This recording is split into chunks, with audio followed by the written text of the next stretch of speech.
Hi all, welcome back to Chitra Prerit vlogs. Yes, ಬೇಸಿಗೆ ಅಂತೂ ಶುರುವಾಗೋಗಿದೆ. ಬಿಸಿಲಂತೂ ಹೊರಗಡೆ ಹೋದರೆ ತಡ್ಕೊಳ್ಳೋಕ್ಕೆ ಆಗಲ್ಲ. ತಣ್ಣಗೇನಾದರೂ ಕುಡಿಯೋಣ ಅಂತ ಯಾವಾಗಲೂ ಅನ್ನಿಸ್ತಾನೆ ಇರುತ್ತೆ. ಹಾಗಾಗಿ ನಾನು ಮಜ್ಜಿಗೆಯಿಂದ ತಯಾರಿಸ್ಕೊಳ್ಬಹುದಾದಂತಹ 4 ತರಹದ ಪಾನೀಯಗಳನ್ನು ನಿಮ್ಮ ಮುಂದೆ ತರ್ತಾ ಇದ್ದೀನಿ. ಈಸಿಯಾಗಿ ಟೇಸ್ಟಿಯಾಗಿ ಹೇಗೆ ಮನೇಲೇ ಮಾಡ್ಕೊಳ್ಳೋದು ಅಂತ ನೋಡೋಣ. ಅದಕ್ಕೂ ಮುಂಚೆ ಯಾರಿನ ನನ್ನ ಚಾನಲ್ನ ಸಬ್ಸ್ಕ್ರೈಬ್ ಮಾಡ್ಕೊಂಡಿಲ್ಲ, ಸಬ್ಸ್ಕ್ರೈಬ್ ಮಾಡಿಕೊಂಡು ನನ್ನ ಚಾನಲ್ನ ನೋಡಿ. ವಿಡಿಯೋ ಸ್ಟಾರ್ಟ್ ಮಾಡೋಣ. ಫಸ್ಟು ನಾನಿಲ್ಲಿ ಒಂದು ಜಾರ್ ತೊಗೊಂಡಿದ್ದೀನಿ. ಅದಕ್ಕೆ 1 ಬೌಲ್ ಆಗುವಷ್ಟು ಸೌತೆಕಾಯಿನ ತೊಗೊಂಡಿದ್ದೀನಿ. ಹಾಗೆಯೇ ಒಂದು 3ರಿಂದ 4 ಪುದೀನ ಎಲೆನ ಕೂಡ ಹಾಕ್ಕೊಳ್ತಾ ಇದ್ದೀನಿ.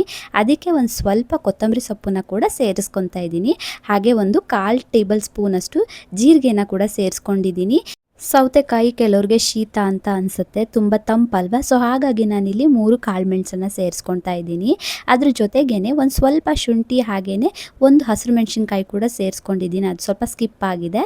ಇದಕ್ಕೆ 2.5 ಸ್ಪೂನಷ್ಟು ನಾನು ಮೊಸರನ್ನ ಸೇರಿಸ್ಕೊತಾ ಇದ್ದೀನಿ. ನಿಮ್ಮ ಮನೇಲಿ ಮಜ್ಜಿಗೆ ಇದ್ದರೆ ನೀವು ಮಜ್ಜಿಗೆಯಿಂದನೇ ತಯಾರಿಸ್ಕೊಬೋದು, ಬಟ್ ನಾನಿಲ್ಲಿ ಮೊಸರನ್ನ ಸೇರಿಸ್ಕೊತಾ ಇದ್ದೀನಿ. ಇದಕ್ಕೆ ಬೇಕಾಗುವಷ್ಟು ಒಂದು ಸ್ವಲ್ಪ ನೀರು ಹಾಕ್ಕೊಂಡ್ಬಿಟ್ಟು ಇದನ್ನು ಗ್ರೈಂಡ್ ಮಾಡ್ಕೊಬೇಕು. ಟೇಸ್ಟ್ ಅಂತೂ ತುಂಬಾ ಚೆನ್ನಾಗಿರುತ್ತೆ, ಆರೋಗ್ಯಕ್ಕೂ ಕೂಡ ಒಳ್ಳೆಯದು.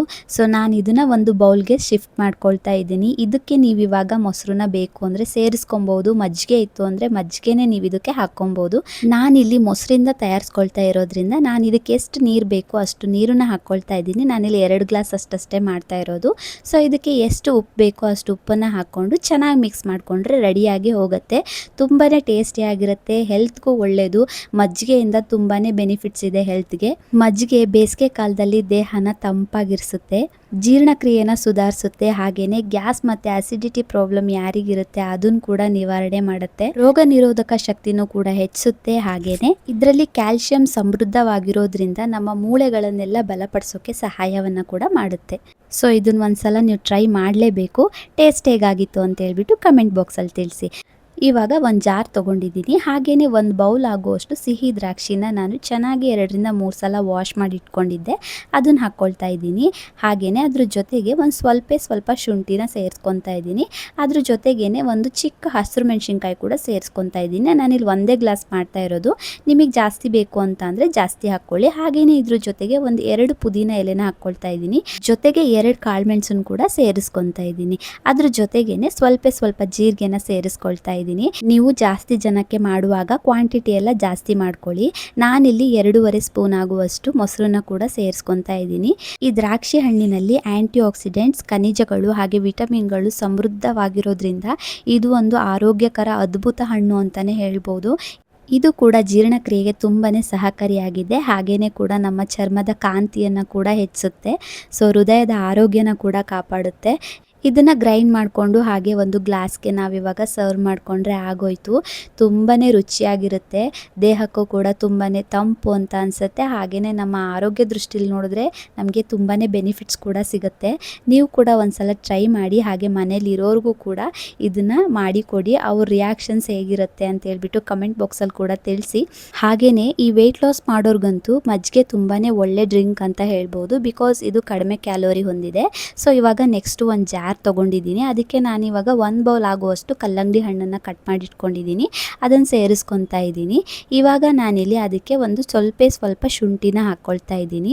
ಹಾಗೆಯೇ ಇದಕ್ಕೆ ಒಂದು 2 ಪುದೀನ ಎಲೆನ ಕೂಡ ಸೇರಿಸ್ಕೊತಾ ಇದ್ದೀನಿ. ಜೊತೆಗೆ ಒಂದು 2 ಕಾಳುಮೆಣಸನ್ನು ಕೂಡ ಸೇರಿಸ್ಕೊಂಡಿದ್ದೀನಿ. ಅದ್ರ ಜೊತೆಗೆ ಒಂದು ಚೂರು ಜೀರಿಗೆನ ಕೂಡ ಹಾಕ್ಕೊಂಡಿದ್ದೀನಿ. ನೀವು ಜಾಸ್ತಿ ಜನಕ್ಕೆ ಮಾಡಿಕೊಡುವಾಗ ಖಂಡಿತವಾಗ್ಲೂ ಕ್ವಾಂಟಿಟಿನ ಜಾಸ್ತಿ ಮಾಡ್ಕೊಳ್ಳಿ. ಇದ್ರ ಜೊತೆಗೆ ಸ್ವಲ್ಪ ಕೊತ್ತಂಬರಿ ಸೊಪ್ಪು ಸೇರಿಸ್ಕೊಂಡು ಒಂದು 2.5 ಸ್ಪೂನ್ ಆಗುವಷ್ಟು ಮೊಸರನ್ನ ಕೂಡ ಸೇರಿಸ್ಕೊಂಡಿದ್ದೀನಿ. ಈ ಕಲ್ಲಂಗಡಿಯಲ್ಲಿ ನೀರಿನ ಅಂಶ ಜಾಸ್ತಿ ಇರೋದ್ರಿಂದ ಜಾಸ್ತಿ ನೀರು ಹಾಕೋದಕ್ಕೆ ಹೋಗಬೇಡಿ, ನೋಡಿಕೊಂಡು ನೀರು ಹಾಕ್ಕೊಳ್ಳಿ. ಸೊ ಇದಿಷ್ಟು ರುಬ್ಕೊಂಡ್ರೆ ಆಗೇ ಹೋಯಿತು. ತುಂಬಾ ಟೇಸ್ಟಿಯಾಗಿರುವಂತಹ ಕಲ್ಲಂಗಡಿ ಮಜ್ಜಿಗೆ ಕೂಡ ರೆಡಿಯಾಗಿ ಹೋಗುತ್ತೆ.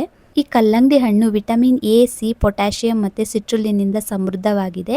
ಇದು ನಮ್ಮ ದೇಹಕ್ಕೆ ತುಂಬಾ ತಂಪು ಹಾಗೆ ಚರ್ಮದ ಕಾಂತಿನ ಕೂಡ ಕಾಪಾಡುತ್ತೆ. ರಕ್ತದೊತ್ತಡನ ಕೂಡ ನಿಯಂತ್ರಣದಲ್ಲಿಡುತ್ತೆ. ಹಾಗೆಯೇ ಈ ಸ್ನಾಯು ನೋವು ಎಲ್ಲ ಕಡಿಮೆ ಮಾಡೋದಕ್ಕೆ ಸಹಾಯ ಮಾಡುತ್ತೆ. ಇದರಲ್ಲಿ 92% ನೀರು ಇರೋದ್ರಿಂದ ವೆಯ್ಟ್ ಲಾಸ್ ಮಾಡೋರ್ಗಂತೂ ತುಂಬಾ ಯೂಸ್ಫುಲ್ ಅಂತ ಹೇಳ್ಬೋದು. ಸೊ ಈ ಡ್ರಿಂಕ್ನ ಟ್ರೈ ಮಾಡ್ತಾ ಇರಿ. ಬೇಸಿಗೆ ಅಲ್ವಾ, ಸೊ ಇದು ತುಂಬಾ ಹೆಲ್ಪ್ಫುಲ್ ಅಂತ ಅನಿಸುತ್ತೆ. ಹಾಗೆಯೇ ತೂಕ ಇಳಿಸೋರಿಗೆ ಕೂಡ ತುಂಬಾ ಹೆಲ್ಪ್ಫುಲ್ ಆಗಿದೆ. ಸೊ ಒಂದ್ಸಲ ಟ್ರೈ ಮಾಡಿ. ನೆಕ್ಸ್ಟ್ ಇವಾಗ ನಾನು ಗ್ಯಾಸ್ ಸ್ಟವ್ ಆನ್ ಮಾಡಿ ಅದ್ರ ಮೇಲೆ ಒಂದು ಚಿಕ್ಕ ಬೌಲ್ ಇಟ್ಕೊಂಡಿದ್ದೀನಿ. ಅದಕ್ಕೆ 1 ಗ್ಲಾಸ್ ಆಗುವಷ್ಟು ನೀರನ್ನು ಸೇರಿಸ್ಕೊಳ್ತಾ ಇದ್ದೀನಿ. ಹಾಗೆಯೇ ಇದಕ್ಕೆ ನಾನು 2 ಸ್ಪೂನ್ ಆಗುವಷ್ಟು ರಾಗಿ ಹಿಟ್ಟನ್ನು ಕೂಡ ಸೇರಿಸ್ಕೊತಾ ಇದ್ದೀನಿ. ಇದನ್ನು ನಾವಿವಾಗ ಚೆನ್ನಾಗಿ ಮಿಕ್ಸ್ ಮಾಡ್ಕೊಬೇಕು. ಯಾವುದೇ ಲಂಪ್ಸ್ ಇರಬಾರ್ದು, ಅಂದರೆ ಗಂಟು ಇರಬಾರ್ದು. ಚೆನ್ನಾಗಿ ಮಿಕ್ಸ್ ಮಾಡ್ಕೊಬೇಕು. ರಾಗಿಯಲ್ಲಿ ಕ್ಯಾಲ್ಶಿಯಂ, ಫೈಬರ್ ಹಾಗೆ ಕಬ್ಬಿಣಾಂಶ ಆಗಿರ್ಬೋದು, ಆ್ಯಂಟಿ ಆಕ್ಸಿಡೆಂಟ್ಸ್ ಆಗಿರ್ಬೋದು ಎಲ್ಲನೂ ಹೆಚ್ಚಿನದಾಗಿ ನಮಗೆ ಸಿಗುತ್ತೆ. ಸೊ ಇದನ್ನು ಕೂಡ ನಾವು ಬಳಸೋದ್ರಿಂದ ನಮಗೆ ಆರೋಗ್ಯಕ್ಕೆ ತುಂಬಾನೇ ಲಾಭಗಳು ಸಿಗುತ್ತೆ. ಸೊ ಇವಾಗ ನಾನಿಲ್ಲಿ ಒಂದು ಜಾರ್ ತಗೊಂಡಿದ್ದೀನಿ. ಅದಕ್ಕೆ 2.5 ಸ್ಪೂನ್ ಆಗುವಷ್ಟು ಮೊಸರನ್ನ ಹಾಕ್ಕೊಳ್ತಾ ಇದ್ದೀನಿ. ಹಾಗೆಯೇ ಇದ್ರ ಜೊತೆಗೆ ನಾನಿಲ್ಲಿ ಒಂದು 2 ಸ್ಪೂನಷ್ಟು ತೆಂಗಿನಕಾಯಿ ತುರಿನ ಕೂಡ ಸೇರಿಸ್ಕೊತಾ ಇದ್ದೀನಿ. ಟೇಸ್ಟ್ ಅಂತೂ ತುಂಬಾ ಚೆನ್ನಾಗಿರುತ್ತೆ. ಈ ಥರ ಯಾರೂ ಟ್ರೈ ಮಾಡಿರೋದಿಲ್ಲ. ಸೊ ಇದಕ್ಕೆ ನಾನಿವಾಗ 2 ಗೋಡಂಬಿ ಸೇರಿಸ್ಕೊಂಡು ಅದಕ್ಕೆ 2 ಪುದೀನ ಎಲೆನ ಕೂಡ ಸೇರಿಸ್ಕೊಂಡು ಸ್ವಲ್ಪ ನೀರನ್ನು ಕೂಡ ಆ್ಯಡ್ ಮಾಡ್ಕೊಳ್ತಾ ಇದ್ದೀನಿ. ಜೊತೆಗೆ 1 ಕಾಳು ಮೆಣಸನ್ನ ಕೂಡ ಸೇರಿಸ್ಕೊಂಡು ಇವಾಗ ಚೆನ್ನಾಗಿ ಗ್ರೈಂಡ್ ಮಾಡ್ಕೋಬೇಕು. ಈ ಮಜ್ಜಿಗೆಯಲ್ಲಿ ಲ್ಯಾಕ್ಟಿಕ್ ಆಮ್ಲ ಇರೋದ್ರಿಂದ ಚರ್ಮನ ಕೂಡ ತುಂಬಾ ಚೆನ್ನಾಗಿ ಸ್ವಚ್ಛ ಮಾಡುತ್ತೆ. ಸೊ ನಾವು ದಿನಬಳಕೆಯಲ್ಲಿ ನಾವು ಮಜ್ಜಿಗೆನ ಬಳಸಲೇಬೇಕು. ಇವಾಗ ನಾನು ಗ್ರೈಂಡ್ ಮಾಡ್ಕೊಂಡಿದ್ನಲ್ವ ಅದನ್ನು ನಾನಿವಾಗ ಅಂಬ್ಲಿ ಜೊತೆಗೆ ಸೇರಿಸ್ಕೊತಾ ಇದ್ದೀನಿ. ಇದನ್ನು ಚೆನ್ನಾಗಿ ಮಿಕ್ಸ್ ಮಾಡ್ಕೊಬೇಕು, ಎರಡೂ ಹೊಂದ್ಕೊಳ್ಬೇಕು. ಸೊ ಇದು ರೆಡಿಯಾಗೇ ಹೋಗುತ್ತೆ. ಅಂಬ್ಲಿ ಮಜ್ಜಿಗೆ ಅಂತೂ ತುಂಬಾ ಚೆನ್ನಾಗಿರುತ್ತೆ, ನನ್ನ ಫೇವ್ರೆಟ್ ಅಂತಲೇ ಹೇಳ್ಬೋದು. ಇದ್ರ ಮೇಲ್ಗಡೆ ಸ್ವಲ್ಪ ಕೊತ್ತಂಬರಿ ಸೊಪ್ಪು ಹಾಗೆ ಸ್ವಲ್ಪ ಗೋಡಂಬಿ ಹಾಕ್ಕೊಂಡಿದ್ದೀನಿ. ನಾನಿವತ್ತು ತೋರಿಸಿರುವಂತಹ ಎಲ್ಲ ಪಾನೀಯಗಳಿಗೂ ಕೂಡ ನಿಮಗೆ ಐಸ್ ಕ್ಯೂಬ್ ಬೇಕು ಅಂದರೆ ಐಸ್ ಕ್ಯೂಬ್ನ ಕೂಡ ಆ್ಯಡ್ ಮಾಡ್ಕೋಬೋದು. ಮಜ್ಜಿಗೆಯಿಂದ ನಮ್ಮ ದೇಹಕ್ಕೆ ಇಷ್ಟೆಲ್ಲ ಬೆನಿಫಿಟ್ ಸಿಗುತ್ತೆ ಅಂತ ಅಂದರೆ ಡೈಲಿ 1 ಗ್ಲಾಸ್ ಮಜ್ಜಿಗೆ ಕುಡಿಯೋದ್ರಿಂದ ನಮಗೆ ಏನೂ ಪ್ರಾಬ್ಲಮ್ ಇಲ್ಲ ಅಲ್ವಾ. ಈ ಬೇಸಿಗೆಯಲ್ಲಿ ಈ ಥರ ಹೆಲ್ದಿಯಾಗಿ ಮನೆಯಲ್ಲೇ ತಂಪಾಗಿ ಆರೋಗ್ಯವಾಗಿರುವಂತಹ ಮಜ್ಜಿಗೆನ ಮಾಡಿಕೊಂಡು ಕುಡೀರಿ. ನಾನು ತೋರಿಸಿರುವಂತಹ ಈ 4 ರೆಸಿಪಿನೂ ನಿಮಗೆ ಇಷ್ಟ ಆಯಿತು ಅಂತ ಅಂದ್ಕೊಳ್ತೀನಿ. ನೆಕ್ಸ್ಟ್ ಒಂದು ಒಳ್ಳೆ ರೆಸಿಪಿ ಜೊತೆಗೆ ಸಿಗ್ತೀನಿ. ಬಾಯ್.